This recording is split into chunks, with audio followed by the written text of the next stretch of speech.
Akademik forması var, o elmi müəssisələrin tədbirindədir. Belə tədbirlərdə, ad günündə, yubileylərdə sanki çox sadə bir üsul var. O da hər kəsin başa düşdüyü və səmimi bir söz körpüsüdür.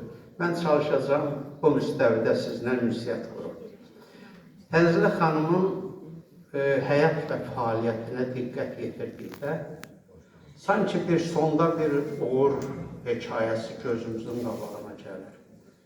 Amma əsl həqiqəti Tənzilə xanımın keçdiyi yolu, çətinlikləri, düşüncələri dərindən izlədikdə isə bir insanın həyatında nə qədər keşməkeşlər olar.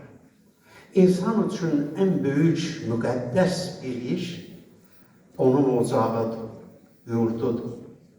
Tənzilə xanım erkən yaşında yeni dünyaya göz açan